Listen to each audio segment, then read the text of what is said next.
या मालिकेच्या आजच्या भागात आपण पाहणार आहोत. शूटिंगला सुरुवात होते आणि पहिल्याच सीनमध्ये पारूला आदित्यवर चिडायचे असते आणि मग त्यानंतर ती रागातच आदित्यला म्हणू लागते की तुम्ही काही दगड आहात का? माझ्या भावना तुम्हाला का समजत नाहीये? माझं तुमच्यावर प्रेम आहे आणि तुम्ही मात्र त्या दुसऱ्या मुलीच्या मागे लागलाय.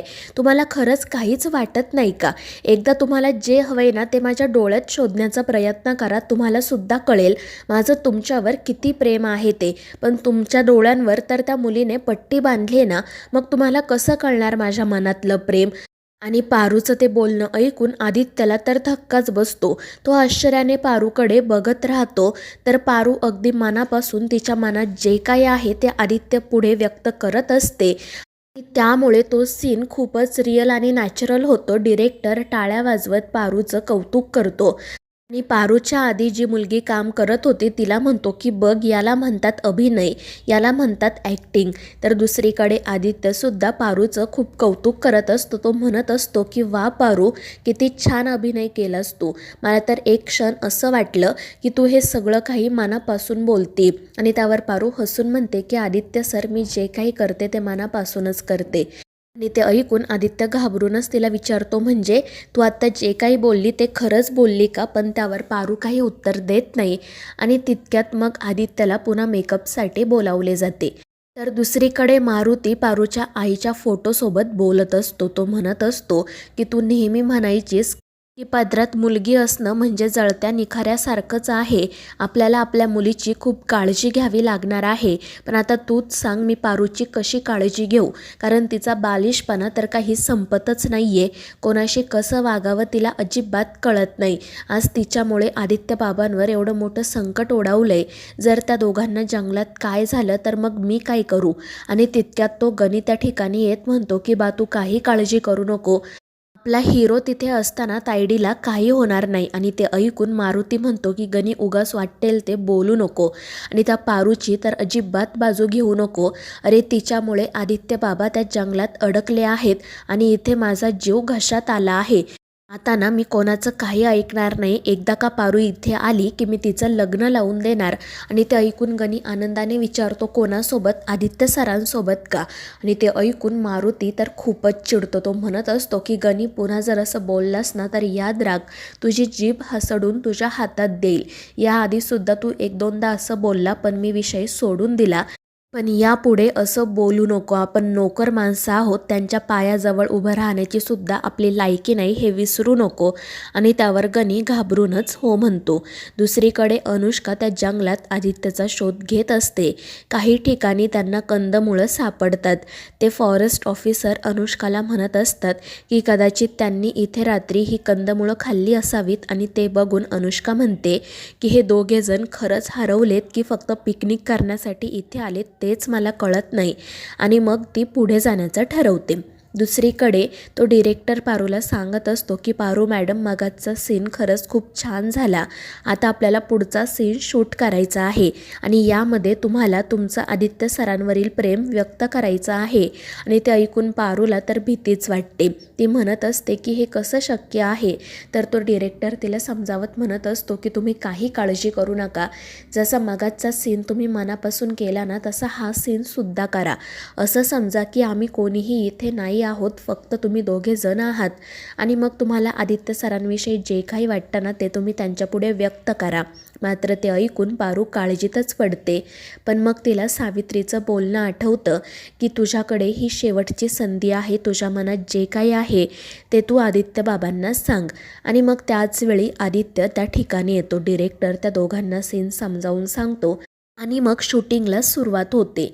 मात्र पारू मनाशी म्हणत असते की हे म्हणालेत की माझ्या मनात जे काही आहे ते मी आदित्य सरांना सांगावं. पण जर मी सगळं आदित्य सरांना सांगितलं तर ते काही गैरसमज तर करून घेणार नाहीत ना. आत्ता निदान आमची मैत्री तरी आहे, पण आमची मैत्री तुटली तर मी जगू शकणार नाही. त्यामुळे मी आदित्य सरांना काही न सांगितलेलंच बरं आहे. आणि त्यामुळे ती काही बोलतच नाही. त्यानंतर डिरेक्टर त्या ठिकाणी येत पारूला काय झाले ते विचारतो, तर ती म्हणत असते की सॉरी सर, पण मला हे करणं नाही जमणार. त्यामुळे मग काय करायचं असा त्यांना प्रश्न पडतो आणि मग ते आदित्यला म्हणतात की हा सीन आपण तुमच्यावर फिरवू. आता पारू मॅडम ऐवजी तुम्हीच तुमचं त्यांच्यावरील प्रेम व्यक्त करा. आणि ते ऐकून आदित्य घाबरतो. तो म्हणत असतो की मी कसं.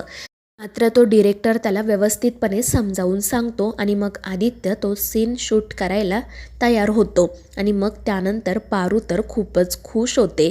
ती प्रेमाने आदित्यकडे बघत मनाशी म्हणत असते की तुम्ही तुमचं माझ्यावरील प्रेम व्यक्त करण्याआधी मला थोडं सावरू द्या, मन घट्ट करू द्या, पाय जमिनीवर घट्ट रोवून उभं राहू द्या.